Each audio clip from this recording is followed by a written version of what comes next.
Welcome back. Out of Touch in 2024. John Alden, Mitchell Page with you this evening. If you happen to be listening during the evening, you could be listening on your way to work. You could be listening on your lunch break. You could be listening while you walk the dog. There are an innumerable amount of things you could be doing while you listen and or watch this podcast, because that's the beauty of something being pre-recorded and released at its own leisure. You can listen literally whenever you want, whenever it's most convenient for you. So, but we're thankful that you chose us to come into the new year with. Like I said, it's 2024. We still have the hotline. If you want to come in and join us on the conversation, hit the hotline at 502-830-9195. Had a lot of great calls last week and even the weeks leading up prior, especially about the artificial intelligence stuff. So feel free to keep sending us your messages about whatever it is you want to talk about. Fake name, real name, be whoever you want to be. There are no rules on this podcast. And yeah, let's go ahead and get this thing started. Mitchell, welcome to 2024. How you doing, my man? Yeah, I'm good. Started off moving all my stuff out of my house. So I'm coming to you guys from the floor of my office. We took down my desk today. It was hard to see it go.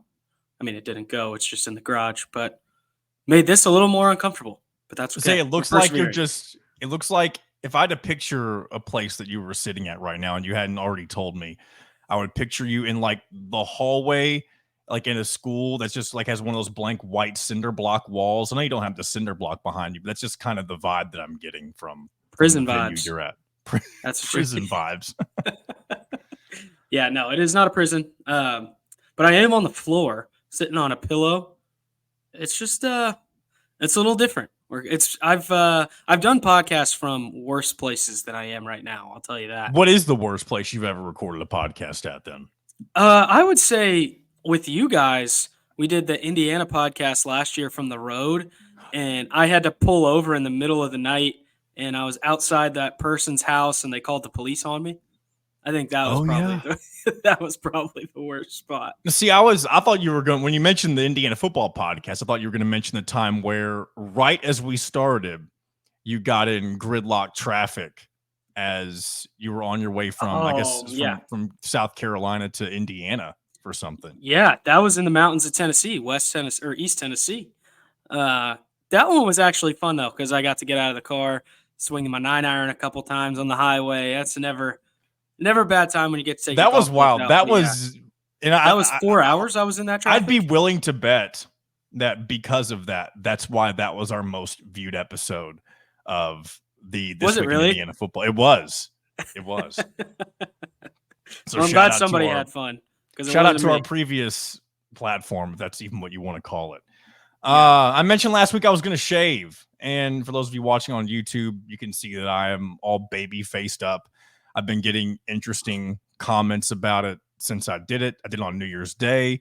The first person I showed was my wife, obviously, and she didn't want me to do it. She didn't want me to shave the face because, I mean, when you grow accustomed to seeing, I guess, your significant other be all bearded up for 4+ years and you're, looking like an adult, like the fear would be that like, oh, you don't want to see the high school version or like the early college version of myself. I see why that would be a fear she might have, but thankfully we both kind of have the same reaction to what I feel like I look like. And that's, I just look like a 26-year-old adult instead of, I had someone else at work tell me today that I look like my age now instead of somebody who's almost 40.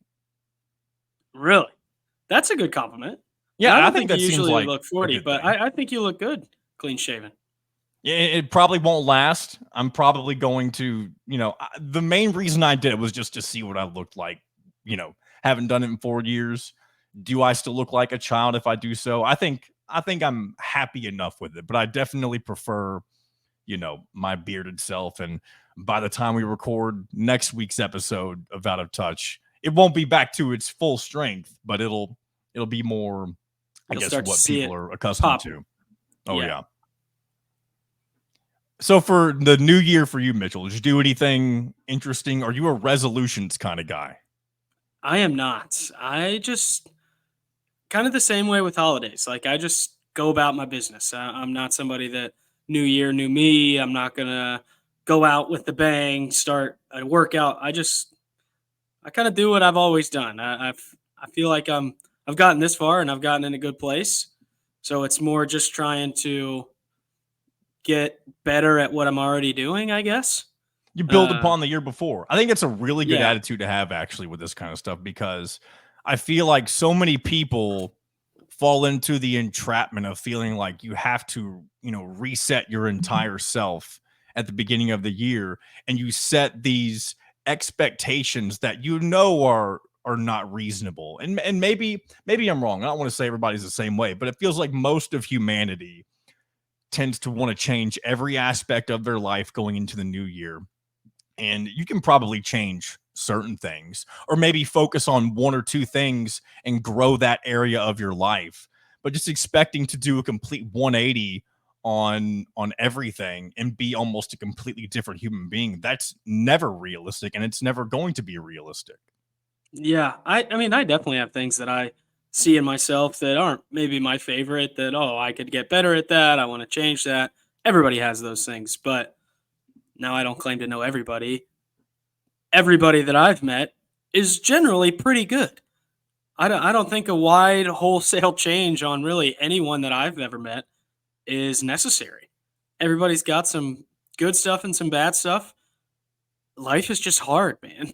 Like it's Yep. just hard. And so I can't remember when I started thinking like that about New Year's because it was tempting to get into the New Year excitement and starting all these. We're going to do this year, and this is going to be my new self, and it's just impossible. And I think, especially in today's new mental health focused society, we're all pretty good. It's just about getting a little bit better, but we Yeah. don't need big wholesale changes. Life's hard enough, man. You to just turn your life upside down and add a whole new wrinkle to what's already really hard. I just don't see the point of it. So I just try to get a little bit better. I think it's really good to have goals, like especially when I think about this podcast or just things that I enjoy doing. I think it's fun to set goals for that kind of stuff because then it doesn't seem so much of a chore necessarily as it does compared to something like maybe that you're just working toward it, or maybe there'll be some sort of sense of reward or accomplishment. And I guess that's the same way with everything, but it feels like most of the goals or things people want to change about, they want to eliminate something negative from their life. And yeah, that's a good thing too, but I think holding yourself to a standard that is almost impossible, as I mentioned earlier, that's just an unhealthy way to live because whenever you inevitably fail to be the perfect human being that you want to be, then that can almost set you back even further, I feel like. Yeah, absolutely. Goals are good, but I just I don't know. I think if you do your best, good things take care of themselves. There's definitely something to be said if you're not doing your best at stuff and things that matter, whether that's being a parent or going to work or something as simple as taking care of where you live. Things can get out of hand pretty quick, but if you just we always used to call it. I feel like everything I say comes from college and Kevin Johns, but we had this thing we would do. It's PMA, positive mental attitude, and it had all kinds of stories about like monkey mentality. I don't know if you've ever heard of that, but or like the the mason that hits the rock every day, and feels like nothing's happening, and one day it finally breaks, and that's when you see all the change. But nobody talks about the 10,000 days, stuff like that. These are like silly stories that are metaphorical, but the one that I think about a lot is just keeping my porch clean. That was what we would talk about when Hmm. everybody else is being dirty and doing things they aren't supposed to be doing. Just take care of what you're supposed to be doing. Keep your porch clean, and you'll come out clean on the other side and find some success that way. Because if you allow yourself to get dirty, it's a lot harder to clean it up as opposed if you just do daily maintenance on yourself and keep your porch clean. You'll never have to make it clean. And so that's something that I think about a lot. So shout out Kevin Johns. Hopefully he finds his way, man. That's a separate issue we can talk about whenever. But Yeah. he needs to find a job because he's a great human and helped me a bunch. And for you, you mentioned being a parent, not you specifically, but it reminded me that this is for you. It's the year of the baby, if you will. You'll Yes, be a sir. parent at some point this year. Gonna be a And dragon. It's the year of the that's right, dragon. the year of the dragon. Do you Yeah, have baby names in mind, first of all? I do. I'm not gonna Do share you them want to yet. share those? You don't have to share those. I'm not gonna share them yet. It's not gonna be like Paul or Elizabeth. Those are Do you have like unique normal names? names. Semi. I Okay. I don't know. I wouldn't say they're super unique. Like a lot of people have the names that we're thinking about, but we want to find out. That's We went in tough. today. Yeah, I went in today to find out if it's a boy or girl, so we'll know in about a week. That's And cool. then I'll be able to tell you exactly what the name is because we've got a boy and a girl name, and I don't want to jinx it. So you do know for sure what you're going to be naming the baby, no matter what the sex is. I would say it's down to a final two, boy or girl. So we've got four total names that will eventually decide. Cool. Well, it'll be Yeah, exciting to hear about, yeah. all that comes of that. And I'm sure, Mhm. do you feel more nervous, excited? I'm sure it's just a combination of every emotion, but is there anything that has kind of been, I guess, the dominant feeling for you so far as you've learned that you're going to be a dad? Uh, I would say it's because Laura's just starting to show a little bit. We've seen the heartbeat. We actually just heard the heartbeat for the first time today. That's cool. But before that, it doesn't like Laura, other than being not feeling herself all the time, it feels semi normal. Uh, so I would say my first instinct has just been anxiety that we need to make more money because this thing is I going to would be feel the same way if I expensive. was in your position, 100%. Yeah, like I've been saving for this for a long time. We have enough, but it still feels like I need to make more of it. So that's been the overwhelming feeling initially. But as we get going, I know it'll just be excitement, fear, because I have no clue what I'm doing. One of our buddies was just over here this last weekend, and even just changing the baby, they make it seem like it's so easy. I'm terrified of that. Um, it's just there's a lot of things that I have holding it, especially when it's brand new and newborn and it can't hold up its head.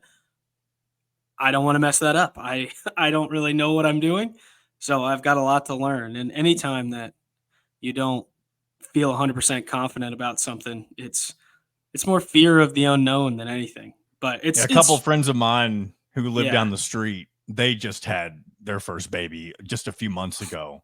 And it's been interesting just to see them watch them go through the process of just learning because yeah, when you're first time parents, and obviously I don't know anything about this, but it's interesting to kind of, I mean, I guess there's no way to actually prepare, but you see what other people are experiencing and you can almost sort of anticipate what that will be like whenever your time comes around for that kind of thing. yeah. So far, what I've seen is panic and, and disarray. Those are two words that come into mind, and I fully anticipate that being the same for me. You know But what would be I know we're cool? excited. Yeah, Any parents out there, leave a message on the hotline for Mitchell, little helpful tips. 502-830-9195. Tell us fun stories, horror stories about when you had your firstborn child, because that could be, something that everybody would want to hear, I would hope. But so yeah, there's a little call to action for you. I got a lot of interesting things that I may or may not get into today.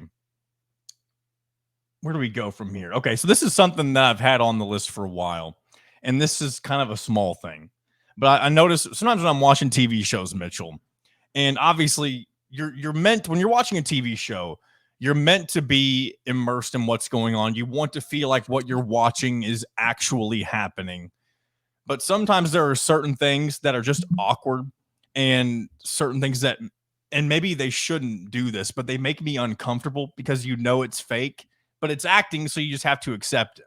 And that thing is when people are faking a phone conversation when they're doing the TV show.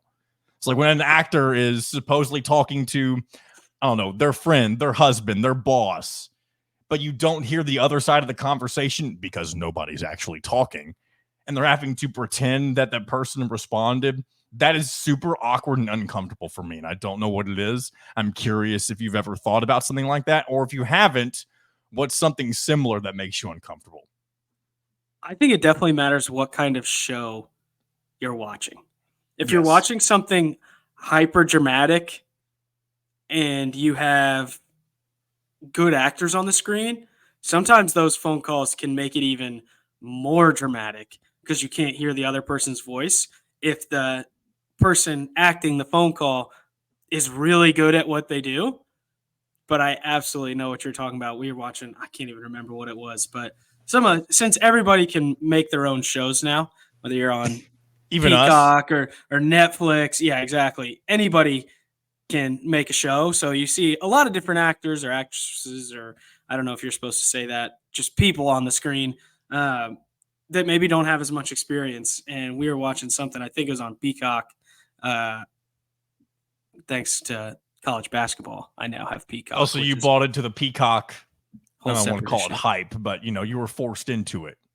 Yeah, I certainly didn't. Oh, I guess I bought into it, but I didn't buy into it. Yeah. I don't You were want like, this man, on I'm going this. to invest me in some Peacock. I want to see what kind of wonderful programming they have on here. No, you were on there for college basketball. I bought it for Indiana, Michigan. But now look at me talking about a show I was watching on there. So what they did But absolutely that's what they're worked. wanting you to do. They're like, you know what? You're Absolutely initially worked. going to buy this to watch your silly college basketball games. But what you really want is, check out, I don't know, the behind the scenes of The Office. Because I know they have a Yeah. bunch of crap on there. And I love The Office. I haven't watched it in a very long time.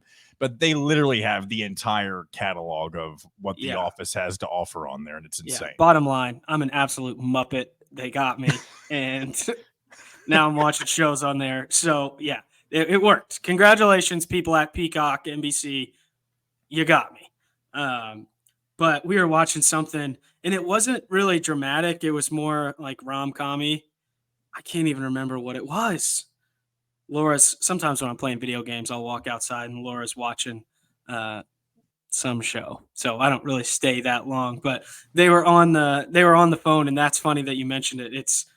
That's the first image that popped into my head. They were talking about he said, she said kind of stuff, and just the facial expressions were so unbelievable that It's it just so takes you weird. right out of that moment.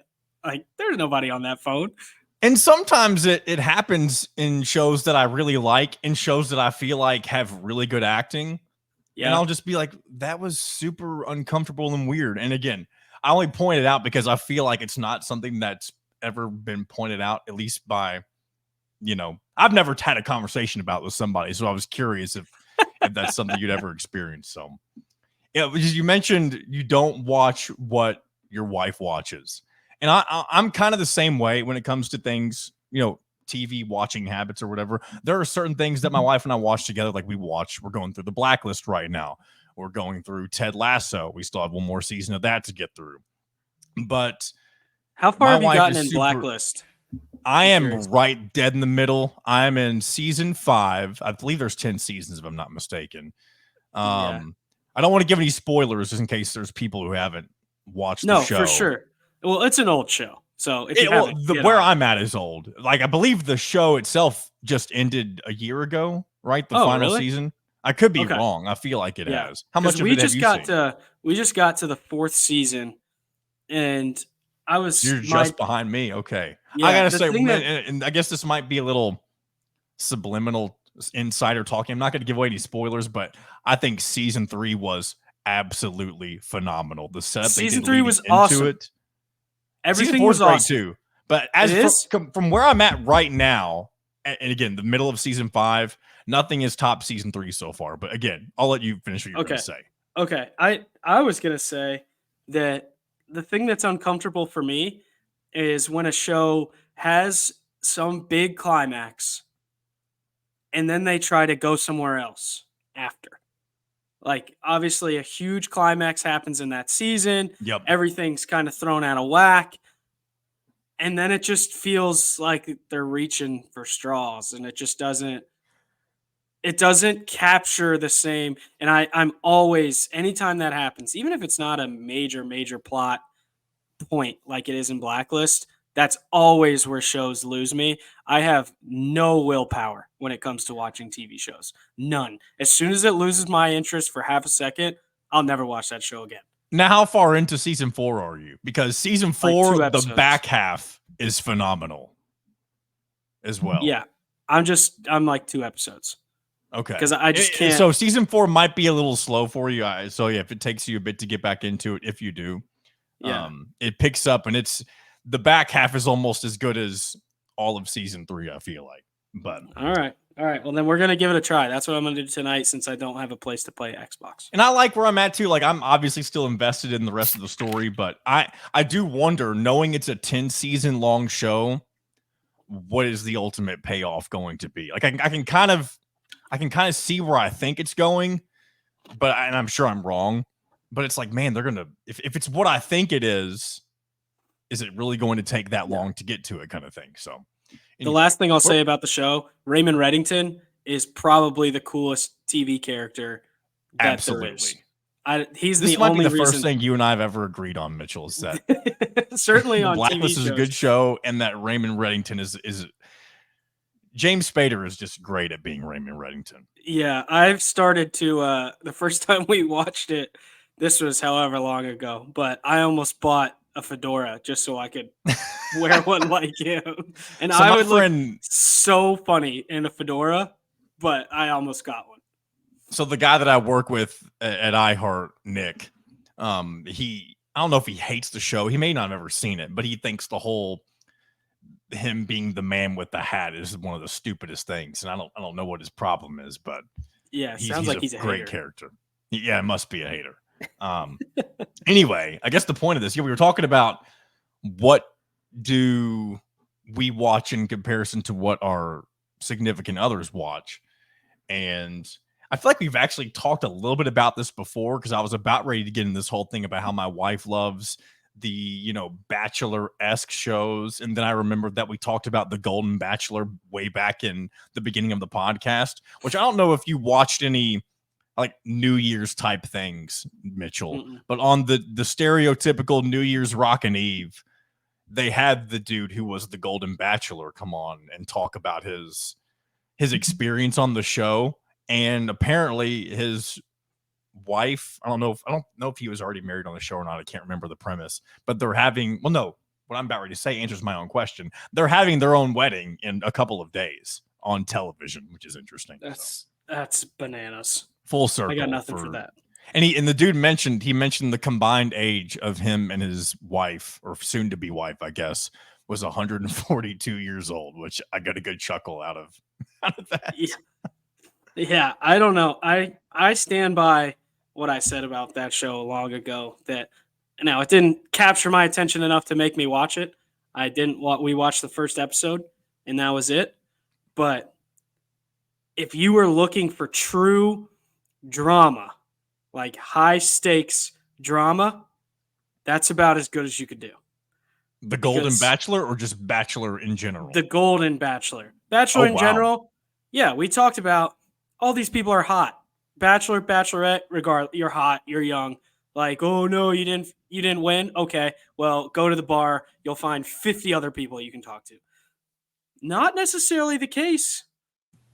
And I don't know what any of the girls look like. I barely know what he looks like. But there's just not as much time left for somebody on the Golden Bachelor. And they aren't going out to the bars every night. It just felt like there was a lot more at stake. So what? I'll try to think of a quick one-liner for what people at age would be going out to do, and I failed miserably. But what is it that they would go out to do? I almost said go hang out on the porch of the nursing home, but that doesn't make any sense. That's very rude, the answer is actually. Pickleball. The answer is pickleball. So that's the way. Pickleball is the Gen Xers. Everyone. Or not Gen Xers. Are there any the pickleball boomers, courts by you? There are if pickleball there are, courts I'm very by us. unaware. There's pickleball courts by us. There's like 16 courts any time of the day. 5 a.m, 9 p.m. There are people of all ages, all backgrounds, taking up these pickleball courts. That's where the people are. That's where the Golden Bachelor is going to spit his game, whatever you want to call it. I was trying to look up quickly because I understand that pickleball has become this thing that's It's a essentially phenomenon. blown up, but I have no idea why. Like it wasn't like, I mean, I guess, was it a COVID sport that just kind of became a traditional pastime after the fact? Because I've still never done it, and then maybe I will eventually. But it's interesting how something so, I don't even want to call it archaic, but just something so odd has become something that the masses want to participate in. Yeah, I've never played it either. Uh, Laura and I were starting to play tennis, so we were going to the courts a lot more, and this is where we started seeing all of these people. The only thing that I can tell you, and this is an old man take at its finest, it is so loud. When the paddle hits the ball, I can't think of anything more annoying than listening to a game of pickleball. Have you ever listened to it? No. It's on this real short court, so the ball is loud on the ground, loud off the paddle. They whack it with this paddle, goes over the net, back off the ground, paddle again. But all of this happens in like 3 seconds, and it's just repeated. And the ball isn't like, no one's really Is it? smashing it hard. That Yeah. like, this is like normal dudes. They aren't pros. They're just hitting the ball back and forth. So it is just constant, loud slapping for Is like it an more hour annoying straight. than like listening to two people go back and forth on ping pong or something like that? Or is it very similar? It's similar, but it's way louder. And I love ping pong, by the way, but Ping I was pong's curious great. if it's. And everybody that I talk to that plays pickleball says how fun it is. I gotta play, blah blah blah blah blah, whatever. I don't care about that. I don't care if I should play it, shouldn't play it. My comment is I need earplugs if I'm gonna be playing it. It is so loud. I'm gonna go and get into another thing. I was looking down at my cavalcade of topics, and there's your $5 word of the day, by the way, cavalcade. I don't have any idea what it means, but I know I used it correctly. So So, how do you know you used it correctly if you don't because know what it I've means? heard it used in the exact Ah, way that I just did. So that's a good context way to clues. expand your vocabulary without actually knowing what you're saying. Do we need to get a definition right now just to at least fact check myself? Cavalcade. No, I believe you. I bet I don't that's know if said I on the believe radio. myself though. I think I just tried to be confident, but I don't know what I said. So I bet cavalcade people say is. that on the radio. I've never heard anybody say it, like on the radio at least. I've heard it said. Oh, Where did I hear the word? I really don't know. But um, the Google definition of cavalcade is a formal procession of people walking on horseback or riding in vehicles. So I so think that kind of makes sense. If I've got a yeah. whole bunch If of if your topics. if your topics are the people, then yeah, that makes plenty of sense. So anyway, one thing I noticed, and I actually thought about this today, Mitchell, and I thought about it before, but because I thought about it today, I'm like, I'm going to see if this is something good to talk about on the podcast. I think I'm starting to become a little bit of a hypochondriac. You know what? Another $5 word for you, by the way. You know what a hypochondriac is? I do. I'm scared you're sick all the time. Yes. And it's not that, again, I feel like I'm starting to become that way. And it's because I haven't been sick in so long. And again, I've had minor things here and there. I was fairly sick back in August, right before we started this podcast. But it's one of those things like whenever you go so long without doing something, I almost wonder, when is it my turn to have something go horribly wrong with my health? And I'm not saying I don't think I'm going to get like cancer or something like that, but I'm worried. And I think I mentioned this before. I haven't vomited in, I guess it's close to 10 years now. I may have said that before. I can't remember for sure. I think I have. It's like the law of big numbers. Yeah, that's right. If Because you have we enough talked of about something, semi-pro. eventually it's going to happen. Yes. And it's one of those things where sometimes when I get in my thoughts, get in my head, as they say, I tend to think about those kinds of things. Like, are they going to all just hit me at once? Like, am I going to reach my 30s one day? I'm 26 right now. and all of a sudden I'm going to have this chronic illness. And I'm not saying I'm making it sound worse than I guess that I'm actually imagining it in my head. I hope But am so. I going to get something like here's a good example. I'll use someone in my family. My brother has these things in his eyes, and I don't know exactly what they're called. Like But astigmatism or something? it's not astigmatism, but he gets like really bad floaters, I believe. Okay. And a few years ago, I don't remember specifically. And Justin, if you're listening, I apologize if I'm butchering any of this. But once his condition got so bad enough, he realized he has to get shots inside of his eyeball anytime they get to the point to where it's genuinely, obstructing his vision. And I'm not saying that particular instance is what fueled this hypochondriacness in me, if that's what you can call it. But that's just one of those things, like, he, drew the bad straw for that one, the short straw. I was like, what's the bad straw? It doesn't mean anything. He drew the short straw on a vision issue. And I feel like I'm yet to figure out what my short straw is going to be. And then, yeah, I know I'm only 26 years old, but I'm curious, Mitchell, if you have ever had any thoughts, hypochondriac-like thoughts in your life. This one's a little scary, but football players get CTE. So that's something that I think about every probably Educate me. 3 I don't know what days. that is, at least off the top of my CTE? head. I don't know the acronym. You might say the actual thing, and I might know what you're talking about. That's another thing. I don't know what the acronym is, but I can tell you what it is. There we go.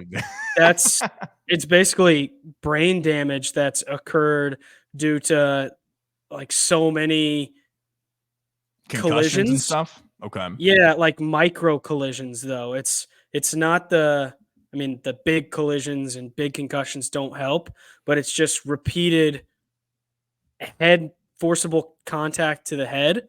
Uh and that's just something that scares me. I think it wouldn't matter.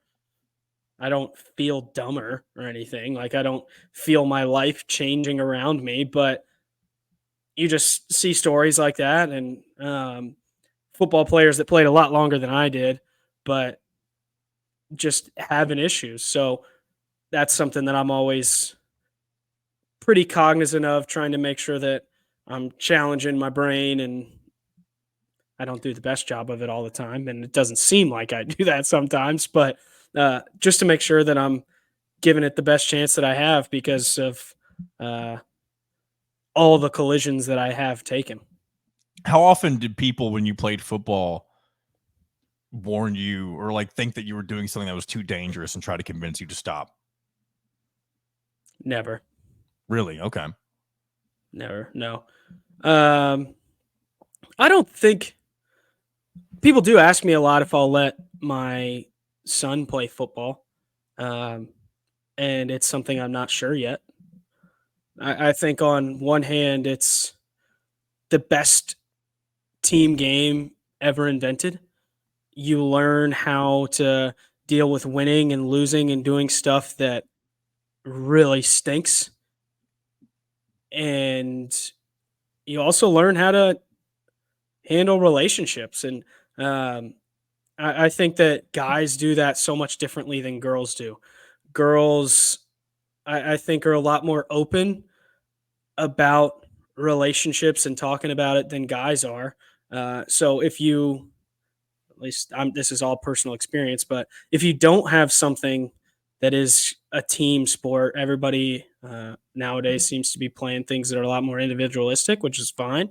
But if you don't have a way to learn how to deal with people that you like, learn how to make friends, learn how to deal with people that you don't like, I have a big list of both of those kinds of people that I ran into. Football just taught me how to be a person, how to have relationships, how to work, it was just such a good metaphor for life. But on the other hand, I was probably smarter as a 10th grader. I may know more things now, but just cognitive ability, I was probably smarter as a 10th or 11th grader than I am now. And maybe that's because I'm just getting older and brain isn't firing the way that it used to. But like, if we'll just use the SAT or ACT. If 11th grade me was to go take the ACT right now versus me go take the ACT right now, those would be two vastly different scores, I think. I That's don't really interesting because I don't it's really know football. how good of a basis of one's brain function. Oh, I just I did a bunch of word soup right there. No, I I don't know know what you're how the saying. ACT That was would be just my something you. example.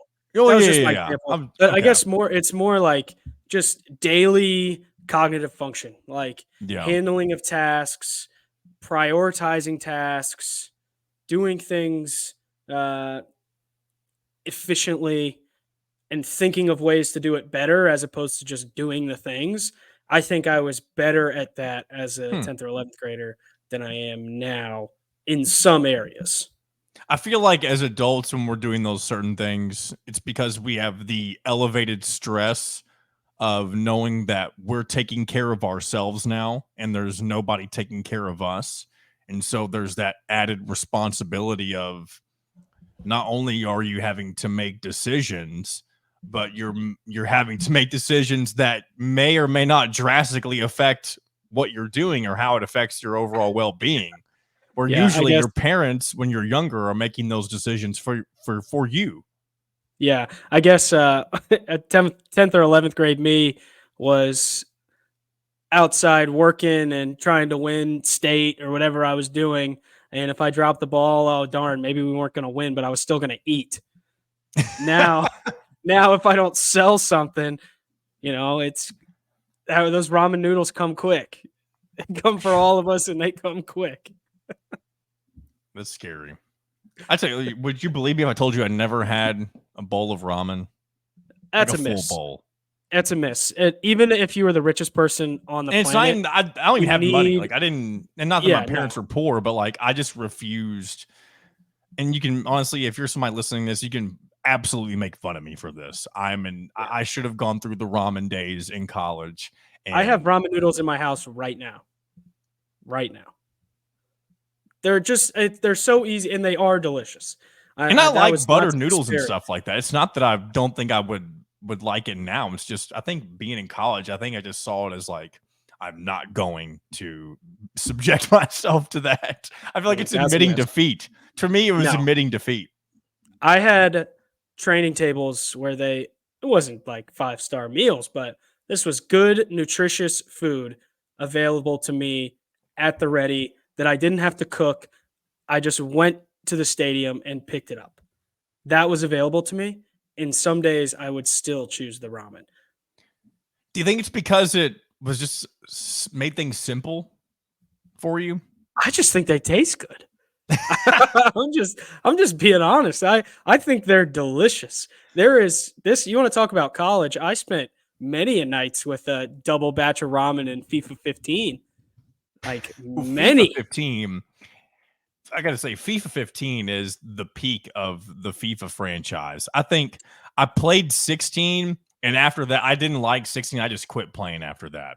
I think they had a Agreed. new engine, and I know we're It was the officially new nerding out engine at this point. in 16. It was the new engine It was where the passing Frostbite engine. yes, passing became a lot more difficult. The speed wasn't as important and it just wasn't as fun. Look at It that. just We're agreeing on something else. Maybe it Dustin's the wasn't. problem with why we argue on the show. And not that we actually argue for those of you who are listening, but if you didn't catch last week's episode, we we had a very fun little I don't even know if you want to call it a bit, but I decided I'm not even going to spoil what it was because it'll just make it less funny. Just go back and listen to last week's episode, and there was a fun little, I don't even know what you want to call it.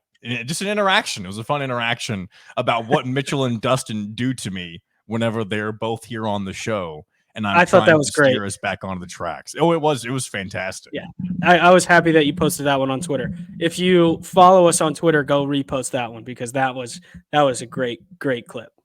And by the way, while we're talking about social media, I know I don't have the TikTok ready just yet, but do follow us on Twitter if you or even Instagram or Facebook.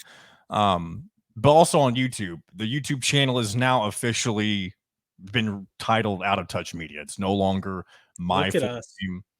And the goal, like we said before, is to kind of make it not just this podcast, but potentially other things as well. Mitchell's been experimenting with some streaming for video games, not Yeah. on the Out of Touch channel, but they're Not yet. It's yeah, not not worthy yet. yet. I'm That may still be the learning how to goal in do the it. future.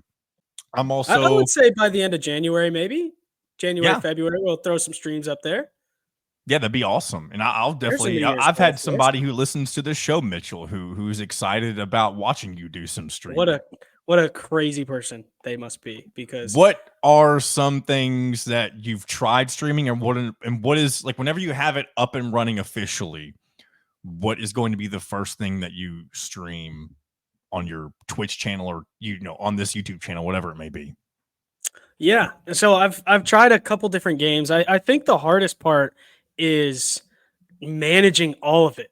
Like, those big streamers have to have people behind the scenes that are doing these transitions, choosing when to play the music. If you are sitting and I've got two screens, I probably need a third, and you're trying to manage the transitions, you're playing the game, you've got the music queued up, but you have to make sure that it's the same thing you're dealing with YouTube. Like, it can't have all the copyright stuff on it. So you have to make sure that you're choosing from the right lists. It is a lot of stuff. So that's why it's taken me a little bit longer than I would have wanted. I'm still streaming and it goes to YouTube. It does go to my YouTube account, but it's just kind of me playing. But I've played all kinds of different stuff. Call of Duty, uh, mess around with some Fortnite. I'm not very good at Fortnite, but I'm probably the best at Rocket League. That's kind of the best game that I'm the best I am at any game. And it's simple. It's very simple to follow and kind of fun to watch. And I would say me and my friends yell at each other more in that game than any other. So it could be a little more entertaining than anything else. So I'll probably start with a little 3v3 Rocket League with two of my really good buddies. I'll probably get hyped up on some energy drinks and we'll have a good time. So if we can get some people in there, that'd be awesome.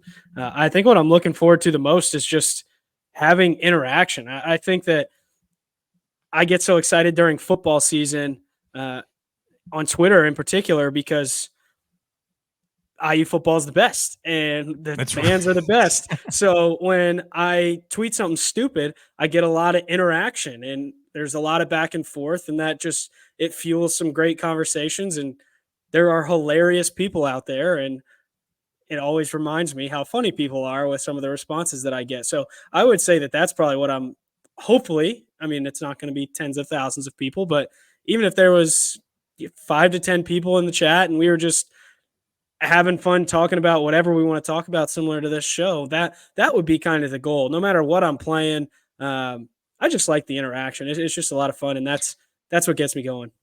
Yeah, it took me a while to really jump on board with the whole video game streaming thing, because at first I feel like a lot of people probably even think this now, especially people who aren't really gamers, if you will.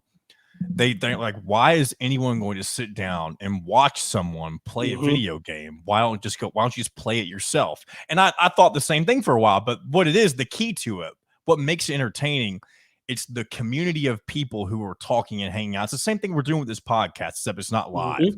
And we may try that out someday. I know we've talked about doing the 100 subscriber live stream. Obviously, we didn't hit 100 subscribers. So if you haven't done that, get us there soon. And that's why we're also doing the TikTok thing. We got to find a way to grow this show. And I know TikTok is the way to go. As much as I don't want to do it, I know that that's probably the fastest way to get people who've never heard of this show. Yeah. And, so I'm going to force myself to do it. But anyway. But you're spot on. It's all the personality and the community of people. It's, you all have a common interest. Hopefully the person that actually plays is really good at the game and they're fun to watch. But if you go on Twitch or on YouTube or Facebook streaming, whatever you're watching on, the people that are the biggest, have the most viewers, typically aren't the best players. Typically the best players, it's like if you're on YouTube and you're a golfer, golf YouTube has exploded. There's a lot of really good players on YouTube, and they get a lot of good views, and that's great. But the people that get the most views and have the most popular videos are the people that are maybe a little out of reach of what the common man is, but they're within striking distance. These are just normal people that like to have fun. They seem like they could be your buddy, and a lot of cases they are your buddy. And that's the way that some of this video game streaming is. It's just a shared common interest where instead of going to watch the NBA, you actually get to interact with the person doing what you like to watch. So it doesn't make a lot of sense to someone that doesn't sit down and think about it. My dad asked me that question all the time. I've been watching streamers since I was in college, like since the very baby days of Twitch. I've been watching these guys, and it makes no sense to someone that doesn't pay attention. But when you pay attention and you listen just a little bit, I mean, I've got my wife in there. She knows probably half the streamers that I watch just because they're funny and they create an environment that it's designed, and it's really cool. It's a cool thing, and hopefully we can have a couple people. Hopefully we can show some of you all, especially because I would be willing to bet that most people that listen or watch this show don't know or have never watched a Twitch stream or a YouTube stream for something Probably like that. So maybe you'll give Mitchell a shot whenever he gets all the kinks worked out. I want to ask you, you watch a bunch of streamers, and I don't watch a bunch. I appreciate that there are a lot of good personalities. I'm familiar with most of them, but there's only one person that I watch regularly. And when I say regularly, I mean like maybe once or twice a week. And I'm curious if you watch them yourself, or I'm sure you've heard of them, but it's Coney, aka Zach Zeeks. You like Coney? I've watched him. He's not somebody that's on my regular Rolodex. But yeah, he's absolutely come on my recommended on YouTube. And he's just so, and I don't want to say he reminds me of myself because it seems very egotistical because he's definitely nothing. I'm nothing like him. But what I like about him is that he is not afraid to just say something. And when I say outrageous, I don't mean like he's not just saying things that are going to get like the average person will get canceled for, but he's not afraid to make fun of himself. And I think we do a lot of that as well on this show. And well, what you just said is exactly why you like him. You started with, he reminds me of myself. And that's exactly what I was trying to say. Want to relate to someone. Yes, that's exactly what I was trying to say. Why Twitch streaming is so unique, because you feel like you're sitting in the room with them and you're interacting with them one-on-one. And it's pretty intimate when you really think about it. This person is being live streamed into your house while you're sitting on the couch, and maybe you're not somebody that's in the comments all the time. He's not reacting to exactly what you say, but it feels, it's exactly that. You feel like you know that guy. And for you, it's this guy. I feel like we're getting really meta here. We're talking about the people that inspire us, and yet we're sitting here pretending we have some sort of platform that people enjoy. And maybe you do. I don't want to be too self-deprecating. And maybe that's one last thing that I want to hit on before we wrap this up for the night. Why are people, and it's probably not just this business, and I know it's not just this business, but people, I'm sorry to answer my own question. I do a lot of thinking whenever I say anything. I'll do a lot of thinking out loud. I was going to say, why are people so self-deprecating in this world of broadcasting and streaming and that kind of stuff? And it's because we have to keep ourselves humble, or else we look like a bunch of jackasses. That's why people have to do that. We may deep down think that we're good at something, but you can't. I feel like you just can't be that way, or else you just come across as a big a-hole. Oh, I disagree.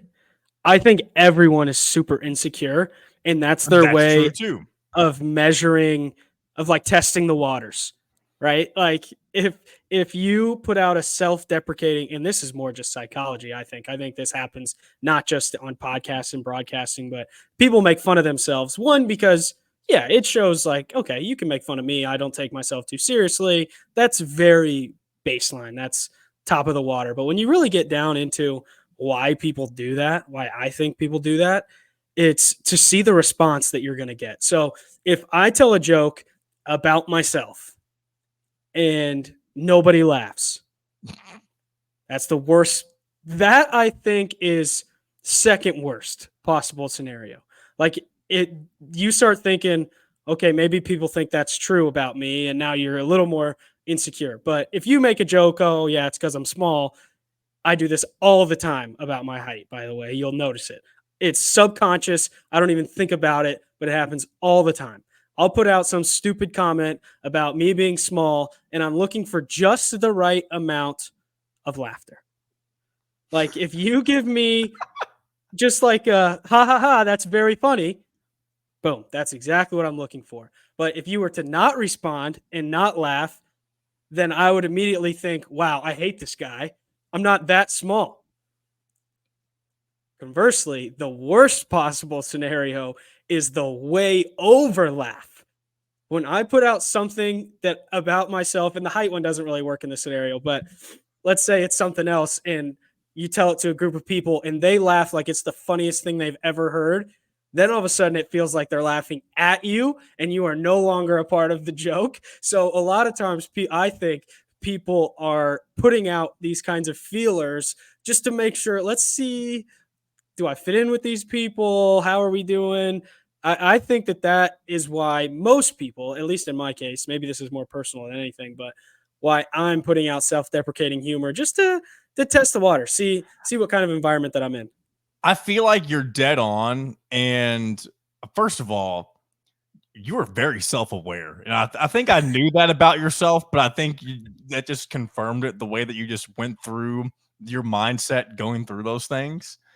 And one thing too, I think another thing that I use this podcast for, and not intentionally, like I'm not sitting here, my goal is not to just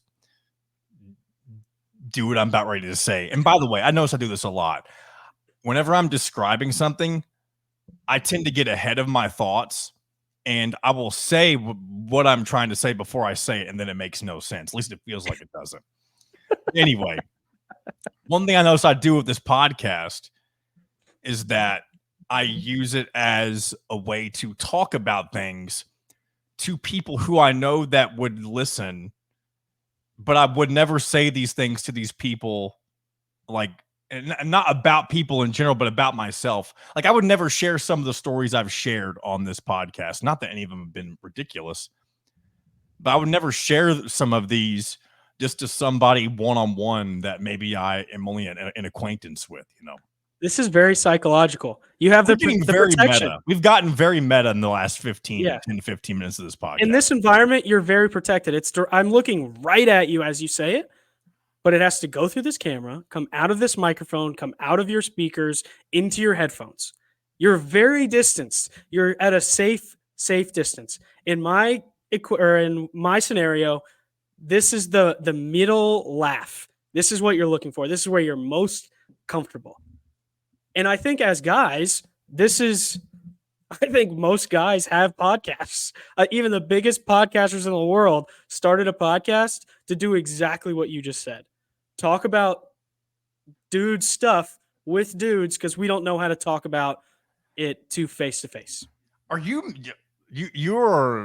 I think we need to end this because you're turning into my personal psychologist, and I'm telling you, I think about this psychiatrist. all the time.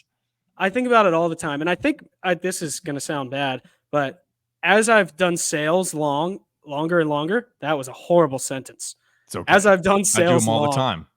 That was a banana sentence.